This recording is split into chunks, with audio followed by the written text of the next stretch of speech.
The wind rattled the old panes of Blackthorn Hollow Library. Margaret Hensley had just closed her ledger and was ready to head upstairs to her small flat above the reading room when the telephone rang. It was nearly midnight.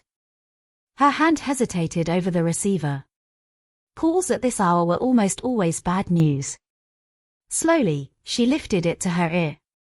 A woman's voice, trembling yet urgent, whispered, "Margaret, it is me, your sister." Margaret froze. The word sister sent a jolt through her. She had no sister. Her parents had always insisted she was an only child. "You have the wrong number," she said firmly. But before she could hang up, the voice spoke again, sharper this time. "Do not lie to yourself. Come to the old marsh cottage before the tide swallows the path. Please, before it is too late." The line went dead. Margaret stood in the silent library, her pulse thudding. She wanted to dismiss it as a cruel joke, yet something in that voice, familiar, intimate, rooted itself in her mind. An hour later, she found herself walking through the narrow cobbled streets towards the edge of the village. The moon was low, casting a pale glow on the black water of the marsh. There it was, the path leading to the old marsh cottage, glistening faintly under the moonlight. She took a step forward. Then she saw it. A figure stood at the far end of the path, half hidden in the fog, watching her. Margaret's boots sank into the damp earth as she stepped onto the path. The fog thickened with every pace, swallowing the shapes of the marsh grasses and the ripple of dark water. The figure ahead did not move, yet she felt its gaze fixed upon her. When she was halfway across, a low moan rose from the marsh. The tide was coming in faster than she expected. She quickened her steps, clutching her coat tighter against the chill. By the time she reached the far side, the figure had gone. Only the narrow wooden gate to the marsh cottage remained. Its paint was peeling, and the hinges groaned as she pushed it open. The cottage loomed before her, its roof sagging under decades of neglect. A single window glowed faintly, as though a candle burned inside. She knocked on the warped door. Silence. She pushed it open. The smell of salt, mold, and something faintly metallic met her nose. In the dim candlelight, she saw a table set with a chipped teacup, a folded wool shawl, and a yellowed photograph. Her own face stared back from the picture, but younger, much younger. 10 years old, wearing a dress she had never owned, standing beside a girl with the same green eyes as hers. A board creaked overhead. Margaret's head snapped up towards the narrow staircase. A shadow shifted at the top. Margaret's breath caught in her throat. "Who's there?" she called, her voice steadier than she felt. The candle on the table flickered, throwing long, crooked shadows across the peeling wallpaper.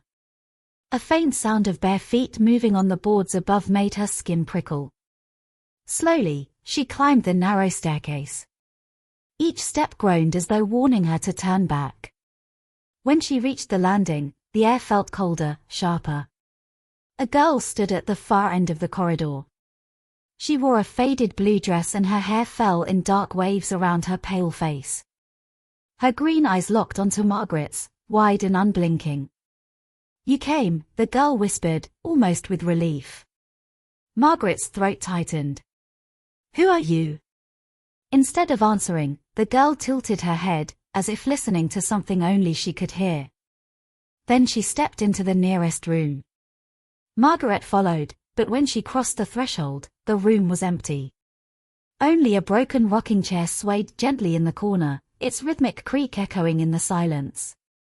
She turned to leave, and froze. The door had shut behind her, and a slip of paper was tucked under the latch. On it, in spidery handwriting, were 4 words. "Do not trust him."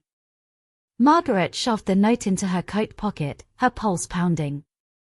She forced the door open and hurried down the stairs. The candle had almost burned itself out, casting the room in a dying orange glow. On the table, beside the chipped teacup, lay another object that had not been there before. A leather-bound album, worn at the edges. She hesitated, then opened it. The first page was filled with black and white portraits, solemn faces, all taken decades ago. She turned the pages slowly until she stopped on one that made her blood run cold. It was a family group. At the center stood a tall man in a military uniform, his eyes sharp and expression unreadable.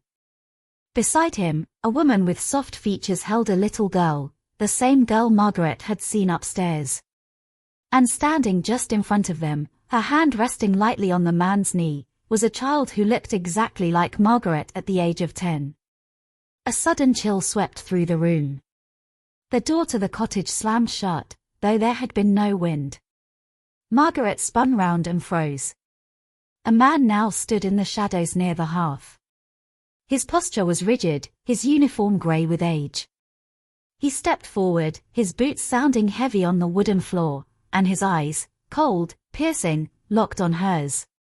"You should not be here," he said, his voice low and certain, as if the decision about what happened next was already made. Margaret's mouth was dry. "Who are you?" she managed to say, though her voice was little more than a whisper. The man studied her in silence, his gaze running over her face as though comparing it to a memory. Finally, he spoke. "You have her eyes. And her stubbornness." "I don't know what you mean," Margaret replied, taking a step back. He moved closer, the dim light revealing deep lines across his face. "Of course you do. You were meant to be kept away from all this. From me." Her hand brushed against the edge of the table, finding the leather-bound albums still open. She slid her fingers over the photograph, feeling the rough paper beneath her touch. "What's your name?" she asked. The man's lips pressed into a thin line. "Nathaniel Carow." The name struck her like a blow. She had read it once, in a brief, yellowed newspaper clipping she found while sorting the library's archives. Nathaniel Carow had been declared dead in 1943, lost at sea during a supply mission. "That's impossible," she said. Nathaniel's expression hardened. "You should leave while you still can." Before she could answer, a sharp knock rattled the cottage door. Nathaniel's head snapped toward it, his expression shifting from warning to alarm. "They've found you," he muttered. "Hide, now." Margaret's heart hammered against her ribs. She glanced toward the small window, but thick fog pressed against the glass, blurring any shapes beyond. Nathaniel moved quickly, crossing the room to an old wardrobe in the corner. "Inside," he ordered, pulling the creaking door open. "Do not make a sound." Margaret hesitated. "Who is it?"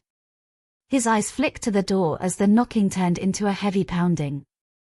"People who will not ask questions before they do what they came here to do."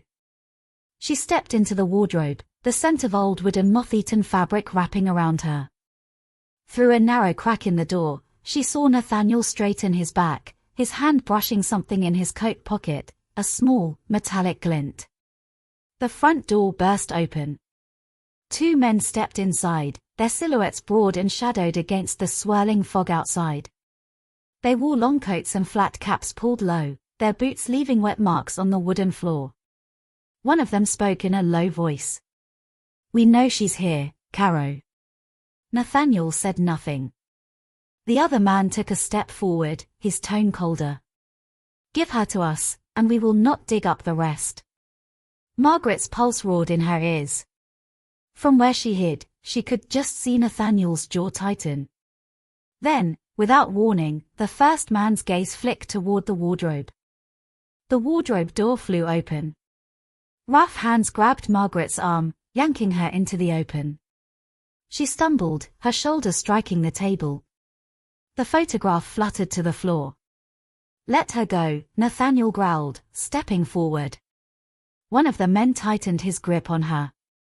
"Not until we have what we came for." Margaret caught a glimpse of Nathaniel's eyes, cold calculation, as if weighing something in his mind. Then, in a swift motion, he reached into his coat and pulled out a small revolver. The man holding her froze for a heartbeat. It was all the time Nathaniel needed. He shoved the other man hard, sending him crashing against the door frame, and barked, "Run!" Margaret didn't think, she ran. Out into the freezing fog, her boots splashing through shallow pools as she sprinted toward the narrow path across the marsh. Behind her, shouts rang out. Heavy footsteps followed, muffled by the wet ground. She pushed on, her lungs burning, the path slick beneath her feet. Somewhere to her left, she heard the faint chime of a bell, an old boy bell from the days when the marsh had been part of the shipping channel. Then she saw it ahead, a figure standing at the bend in the path. The same girl in the faded blue dress. She lifted her hand, beckoning. Margaret slowed, her breath ragged. But when she looked back, the men were closing in fast. She turned forward again, and the girl was gone. Margaret stumbled onward until the marsh gave way to a stretch of sand and jagged rocks. The fog thinned just enough to reveal the outline of a small stone house, crouched low against the wind. Its windows were dark, but a faint light flickered beneath the door. She hesitated. The shouts behind her had grown faint, swallowed by the mist, yet the sense of being pursued still clung to her like the damp air. Pushing the door open, she stepped inside. The air was heavy with the scent of salt and old timber. In the dim glow of an oil lamp, the room appeared almost untouched by time, faded wallpaper, a kettle on the stove, and, on the table, a wooden box with her name carved into the lid. Her hands trembled as she lifted the latch. Inside lay a bundle of letters, their envelopes browned with age, and on top, a single black and white photograph. It was of a woman standing on the very same marsh path she had just crossed. The woman's face was her own, yet the photograph was dated 1914. A creak came from the doorway. Nathaniel stood there, his face pale, eyes shadowed. "They will not stop, Margaret," he said quietly. "Because you are the last one who remembers, even if you do not yet know what it is you remember." From outside, the tide surged in, the water whispering against the stones. And in that whisper, she thought she heard the faintest echo of a girl's laughter.